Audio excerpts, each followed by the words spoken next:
Agora erga a tua cabeça, olhe para mim. Eu nasci no ano de 1959.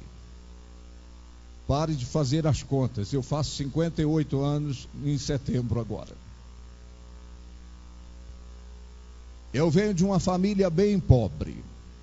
Nós éramos os mais pobres dos pobres que vocês possam imaginar.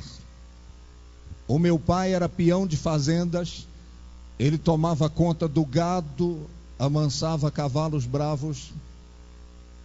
E então eu nasci um ano depois que o Brasil foi campeão do mundo de futebol em 58. Lá na roça, o meu pai acompanhava os jogos do Brasil pelo rádio em 58. Eu nasci no ano seguinte.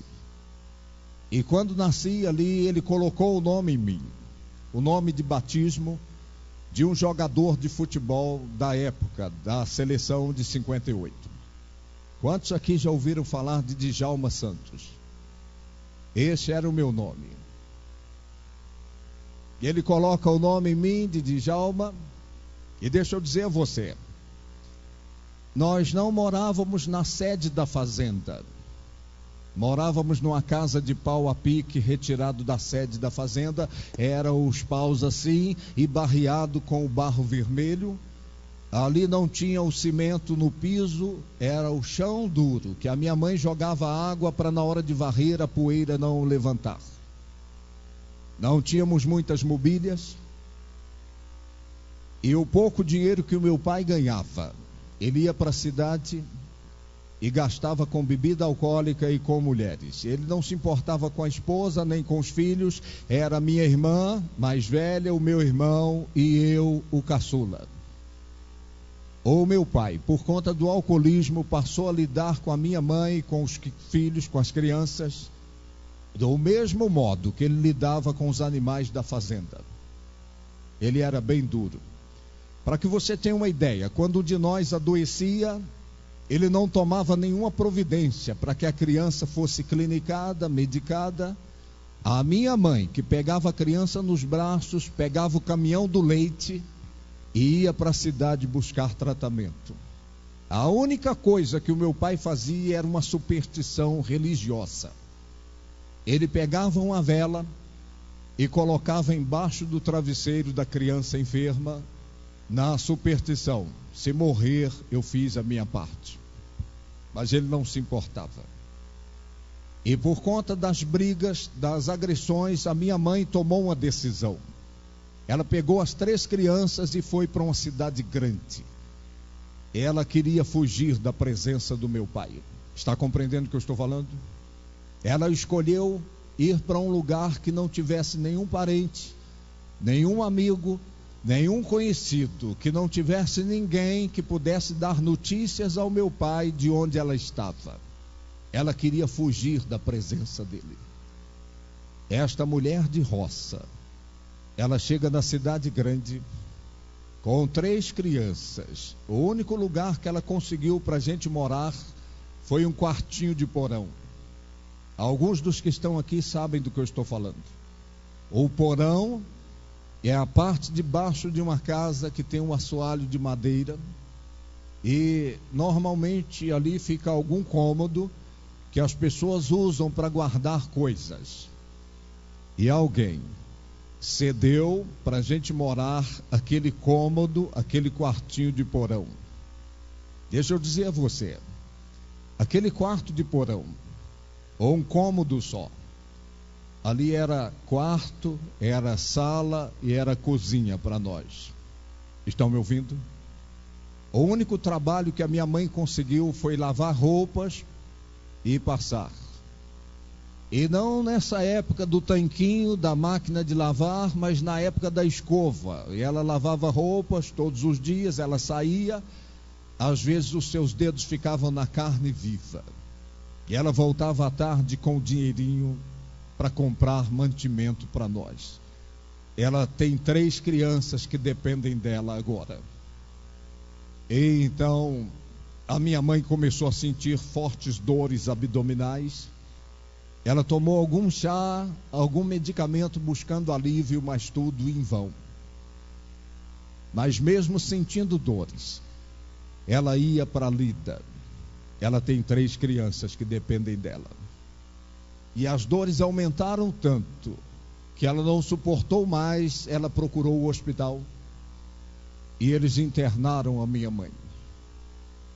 Eu sei dizer a você que naquele dia a mamãe não voltou para casa.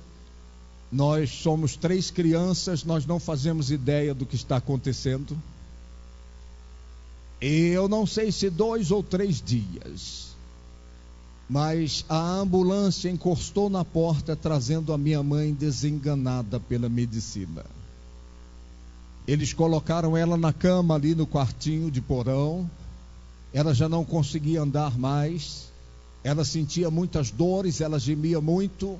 E enquanto a minha mãe estava no hospital, a minha irmã, 7 anos de idade, fazia comida para nós. E agora que a minha mãe está ali, a sombra da morte está sobre ela. Nós não fazemos ideia do que está acontecendo. Nós somos 3 crianças. A minha irmã tentava dar comida para ela, mas tudo em vão. As dores aumentando. Cada dia a minha mãe morria um pouco mais. Mas nós somos 3 crianças, nós não fazemos ideia do que está acontecendo. E então, a minha irmã foi nas latas de mantimento para fazer a comida para nós. Ela pegou a lata de arroz, o arroz acabou. Ela pegou a lata de feijão, o feijão acabou. Ela pegou a lata de macarrão, o macarrão acabou. Ela pegou a lata de farinha, a farinha acabou. Nós não temos parentes, não temos amigos, nós não temos ninguém para ajudar. A minha irmã, 7 anos de idade, ela pegou na mãozinha do meu irmão. Ela teve uma ideia. Pegou na mãozinha do meu irmão e eles saíram e foram procurar comida nos caixotes de lixo dos supermercados. A minha mãe está no leito, ela não consegue andar, a sombra da morte está sobre ela, cada dia ela morre um pouco mais. Você compreende o que eu estou falando? E nós não fazemos ideia do que está acontecendo. Nós somos 3 crianças, não temos parentes, não temos amigos, não temos ninguém ali para ajudar, para estender a mão, para acudir, para socorrer. Então a minha irmã pega na mãozinha do meu irmão e sai para as ruas para procurar comida nos caixotes de lixo de supermercados. À tardezinha voltam com as sacolinhas nas mãos. Ali tinham os legumes podres, frutas podres, e ela cortava a parte podre do legume, lavava a outra parte, colocava num caldeirão para fazer uma sopa para nós. Ela foi no açougue da esquina e pediu ossos ao açougueiro. Naquele tempo não tinha essa serra-fita que corta ossos no açougue. Era um tronco de árvore e o açougueiro tinha um machado nas mãos e ele batia o machado nos ossos para cortar os ossos. E ela então pegava os ossos, colocava no caldeirão junto com os legumes e fervia e fazia a sopa para nós. E mamãe está no leito de morte, a sombra da morte está sobre ela. Cada dia ela morria um pouco mais. Mas nós somos 3 crianças, nós não fazemos ideia do que está acontecendo. E deixa eu dizer a você, todos os dias essa história se repetia. A minha irmã pegava na mãozinha do meu irmão, do meio era minha irmã, o meu irmão e eu, o caçula. E eles saíam para procurar comida nos caixotes de lixo do supermercado. E todos os dias, esta sopa era café da manhã, era almoço e era janta para nós. E mamãe está morrendo. E nós não temos ideia do que está acontecendo. Mas um dia foi diferente. Como de costume, ela pegou na mãozinha do meu irmão e saíram para procurar comida nos caixotes de lixo. À tardezinha voltaram com as sacolinhas, mas nesse dia foi diferente. A minha irmã trouxe numa das mãos um livrinho desse aqui, o Novo Testamento achado no lixo. E ela chegou ali no leito de morte que estava minha mãe, ela disse: mamãe, olha que livrinho bonitinho, achei no lixo, mamãe, o que será? A minha irmã não sabia o que era, a minha mãe não sabia o que era. Essa mulher veio da roça com 3 crianças e ela está no leito de morte. Na época os médicos não souberam dar um diagnóstico preciso, mas era câncer. Era algum médico em algum lugar, os médicos não sabiam muita coisa sobre o câncer, era algum médico em algum lugar que sabia diagnosticar com precisão o câncer. Então eles desenganaram ela, mandaram para casa.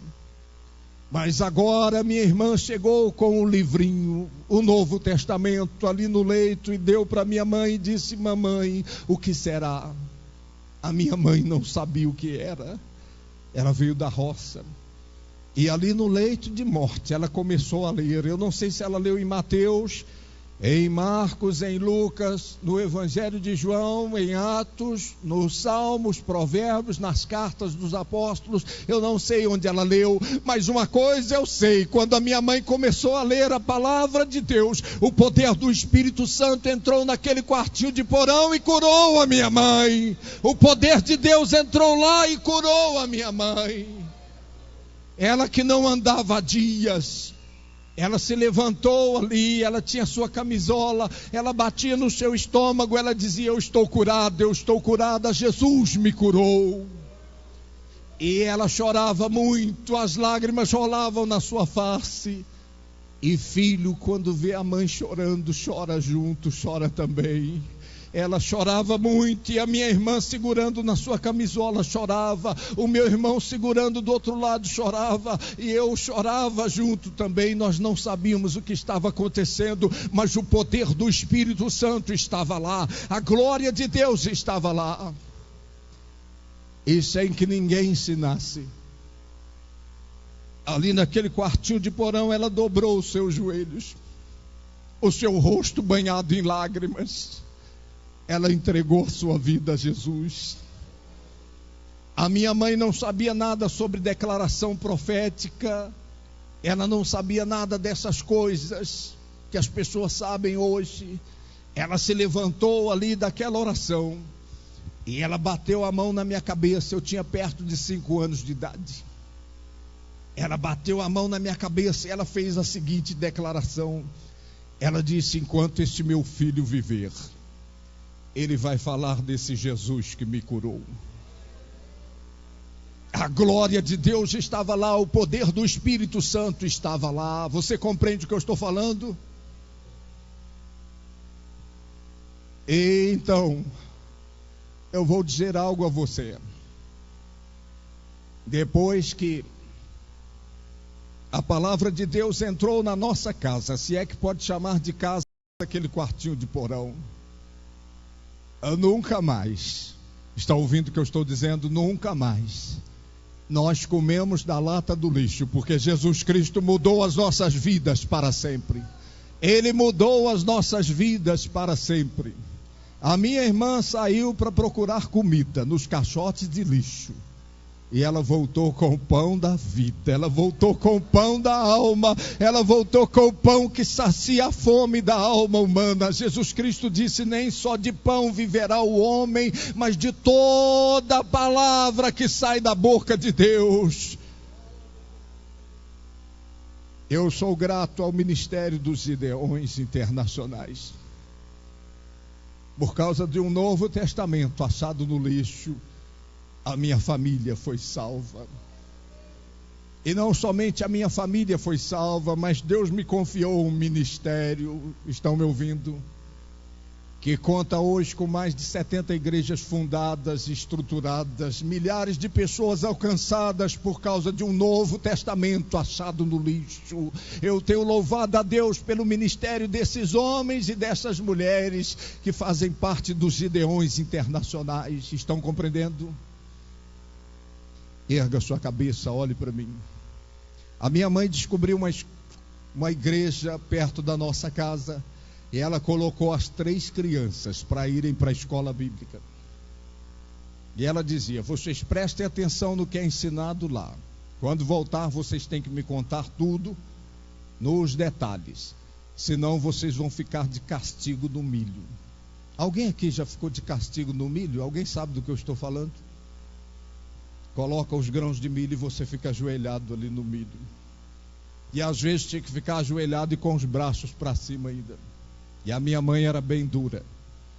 E eu me lembro como se fosse hoje. A sala dos Cordeirinhos de Jesus. Você já ouviu falar? Lá começou o meu seminário. A professora tinha um quadro de flanela ali. Ela pregava a arca do Noé, pregava as nuvens, pregava o Noé. Ela está contando a história do dilúvio. Eu estou aprendendo sobre os heróis da fé. Tinha uma graça especial de Deus sobre a minha vida. Está compreendendo? Ela ia ensinar sobre Daniel. Ela pregava ali o Daniel, pregava os leões. Ela está contando a história, depois ela pregava o anjo que Deus enviou para fechar a boca dos leões. Agora escute-me. Um dia, eu tenho 5 anos de alguma coisa, a minha mãe se volta para mim e diz: Djalma, nós vamos te colocar na escola, mas você não tem registro, nós vamos te registrar. Estão lembrados que eu nasci na roça? Recebi o nome de batismo do jogador de futebol, Djalma Santos. E então tudo que eu queria era entrar na escola. Ela disse: você não tem registro, nós vamos te registrar. Eu disse: está bem, eu não sabia do que ela estava falando, mas eu queria entrar na escola. Então ela me perguntou, ela falou: você quer continuar com esse nome ou você quer mudar de nome? Eu disse: pode mudar de nome. Ela disse: pode, o nome que a gente chegar no cartório, a ideia é esse mesmo, ninguém sabe o nome que você tem. Então eu me voltei para minha mãe e disse: eu quero mudar de nome. Eu quero ter o nome de um dos heróis da fé da Bíblia. Eu estava aprendendo sobre os heróis da fé. Eu pedi uma semana à minha mãe para saber se qual o nome eu colocaria. Eu fiz uma lista, eu tinha as revistas da escola bíblica, fiz uma lista de Abraão até João do Apocalipse. E eu olhava a história na revista e ia riscando. Esse não. Eu olhava a história e ia riscando. Esse não. Sobraram 2 nomes, Daniel e Elias. Eu estou em dúvidas. E então eu olhava a história de Daniel, eu via Daniel na cova dos leões, Deus enviando o anjo para fechar a boca dos leões. Eu dizia: eu quero me chamar Daniel. Eu olhava a história de Elias, eu via Elias perante os profetas de Baal, o fogo caindo do céu e o povo gritando: só o Senhor é Deus. Eu dizia: eu quero me chamar Elias. Eu estou em dúvidas. Eu cheguei para minha irmã e disse: o que você acha, Daniel ou Elias? Ela disse: põe os 2. Eu disse: pode pôr 2 nomes? Ela falou: pode. Não tem aí o cantor Roberto Carlos, o cantor Antônio Marcos? Eu falei: é verdade, são 2 nomes. Aí eu pedi mais 2 dias à minha mãe para saber se eu colocava Daniel Elias ou Elias Daniel. Aí eu cheguei para minha mãe e disse: já escolhi o nome. Ela disse: qual é? Eu disse: Daniel Elias. Deixa eu dizer uma coisa a você. O meu nome foi mudado, mas muito mais que ter o nome mudado, nós tivemos as nossas vidas mudadas para sempre. Para sempre, para sempre. Eu vou terminar dizendo a você: eu fui crescendo, e o chamado de Deus para o ministério ardendo em meu coração. Eu sou um jovem, e deixa eu dizer a você, você pode não acreditar, mas eu já fui bonito. E então eu estou preocupado. Quem será aquela que será a minha esposa no chamado? Estão lembrados que a minha mãe profetizou sobre a minha vida? Eu estou preocupado. Aparecia uma candidata e outra. Eu chegava em casa, dobrava os meus joelhos e orava a Deus. Eu dizia: ó Deus, eu não posso errar, porque o Senhor tem uma missão para mim, o Senhor tem um chamado para o ministério. Tem que ser aquela, a escolhida do Senhor, aquela que vai estar comigo no ministério. Estão compreendendo?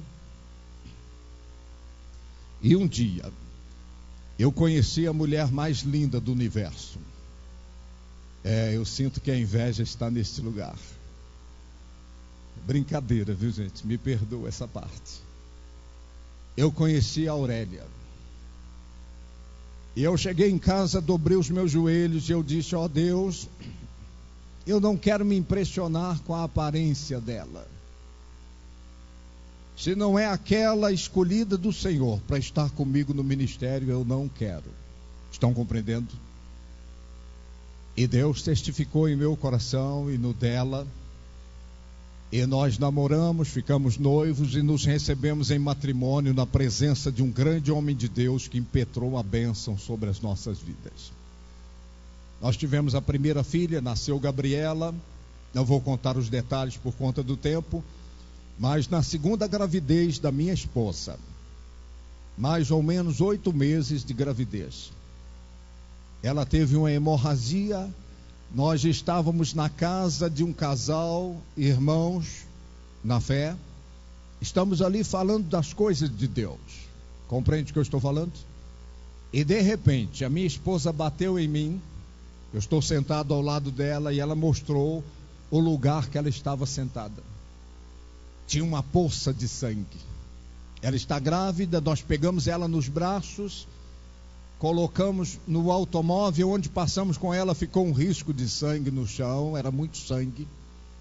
Chegamos no hospital, ela foi colocada numa maca, as enfermeiras vieram ali com os procedimentos iniciais, tirando o sangue coagulado de entre as pernas dela. E estão ligando para o médico dela. E o médico demorou a chegar. E quando o médico chegou, que tomou o pé da situação, ele mobilizou toda a equipe cirúrgica do hospital. E foi uma correria ali. Eu estou bem tranquilo. Eu sou um pregador da palavra de Deus. Eu tenho visto o mesmo poder que entrou no quartinho de porão tocar as pessoas nas minhas reuniões. Eu tenho visto os enfermos serem curados, os cativos serem libertos. Eu tenho visto os milagres de Deus. Então eu estou ali no hospital, ao lado dela, eu estou bem tranquilo. Eu estou pensando, isso é coisa de mulher grávida.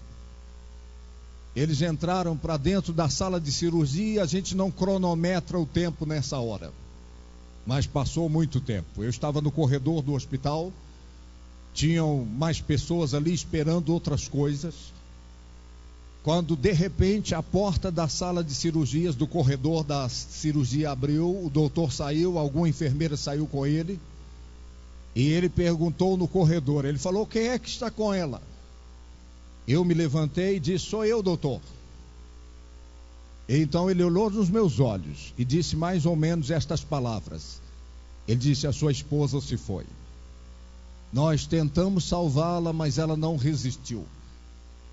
Ele disse: me desculpe a franqueza, eu sou direto e objetivo, eu não faço rodeios, a sua esposa não resistiu. E ele disse mais: não espere muita coisa em relação à criança, nós vamos tentar salvar a criança. Eu estava ali no corredor do hospital esperando o médico sair e dizer que nasceu, que está tudo bem, e de repente essa bomba foi como se jogasse um balde de água fria na minha cabeça. Eu fiquei chocado, eu não tinha lágrimas para chorar. Eu não sei se você já recebeu uma notícia ruim, de repente você não tem lágrima para chorar. Eu estava chocado. O doutor voltou para a sala de cirurgia novamente. Eu escorei na parede do corredor do hospital. Eu fui agachando, fiquei de cócoras, cabisbaixo ali. E naquela hora minha vida passou como um filme. Eu me lembrei do quartinho de porão. Eu me lembrei quando o poder do Espírito Santo entrou lá e tocou a minha mãe e ela foi curada. Eu me lembrei quando eu dobrei os meus joelhos e eu pedi a Deus uma esposa e Ele me deu a Aurélia. Eu me lembrei das minhas reuniões quando o poder de Deus fluía e tocava as vidas das pessoas e os milagres acontecendo. Agora eu estou ali no corredor do hospital, eu estou chocado. Eu não tenho lágrimas para chorar. O doutor esteve aqui, eu disse a Deus, eu falei: Deus, o doutor acabou de sair. Ele me disse que aquela que o Senhor me deu como esposa está lá dentro, está morta. Eu disse a Deus, eu falei: como é que vai ser agora? Eu tenho Gabriela, é uma menina, é uma criança ainda. E essa outra criança, como é que vai ser isso sem a mãe? Eu disse: como é que eu vou continuar o ministério que o Senhor me confiou sem a mulher que o Senhor me deu para estar comigo nesta missão? Eu estava chocado, sem lágrima para chorar. Eu fiquei agachado ali, não me lembro quanto tempo, mas foi muito tempo. Quando a porta se abriu novamente, o doutor saiu como da outra vez, alguma enfermeira com ele. Eu fui me levantando devagar, as minhas pernas estão doendo, eu fiquei agachado muito tempo. E eu olhei nos olhos do doutor. Ele colocou um sorriso na face. E ele disse: ela voltou, a sua esposa voltou, ela voltou. E eu, que não tinha chorado até então, as lágrimas começaram a rolar na minha face. Ali no corredor do hospital eu estendi as mãos para os céus. Eu disse: ó Deus, onde o Senhor me mandar ir pregar, eu irei, porque só o Senhor é Deus. Erga a tua cabeça, olhe para mim. Ela recebeu alta no outro dia. Tanto é que eles deram ela como morta. O doutor só saiu lá para me dar a notícia que ela havia morrido, depois de esgotados todos os procedimentos da medicina para mantê-la viva. Ele não teria ido lá dizer que ela morreu se ainda tivesse possibilidade. E no outro dia ela recebeu alta. Quando nós chegamos em casa, eu fui ajudar a trocar o curativo da cirurgia. Eles não haviam dado ponto. Eles alinhavaram como um saco de linho, assim, ajuntaram o couro e costuraram, como quem diz: está morta mesmo. Durante muito tempo a minha esposa respirava e o tórax dela doía por conta das tentativas, das massagens cardíacas para mantê-la viva, e tudo em vão. Então o doutor saiu lá fora e disse: ela se foi. Mas o mesmo poder que entrou no quartinho de porão e curou a minha mãe, entrou naquela sala de cirurgias e trouxe a minha esposa de volta à vida. Ela está aqui. Fica em pé aí, por favor. Ela está aqui como um atestado da glória de Deus e do poder de Deus. É disso que eu estou falando, igreja. Jesus Cristo está dizendo: vem a mim que eu vou aliviar você. Ele vai mudar a sua vida. Ele vai mudar a qualidade da sua vida. Ele vai salvar a sua alma. Ele vai colocar significado na sua existência. Ele vai pôr mais vida na sua vida. Curve a sua cabeça, feche os olhos, por favor. Ele está aqui hoje. E você é sincero, você diz: eu ouvi Deus falando comigo hoje. Eu quero orar com você que admite: eu sou um pecador, eu tenho andado errante, mas eu quero um conserto com Deus, eu quero o perdão de Deus agora. Jesus está aqui para perdoar os seus pecados. Eu vou pedir que você dê um sinal com a sua mão onde você está, você que admite: eu sou pecador e eu quero o perdão de Deus hoje. Dê um sinal com a sua mão, Deus vai ver a sua mão. Tem alguém? Você quer um conserto com Deus? A vida sem Deus cansa.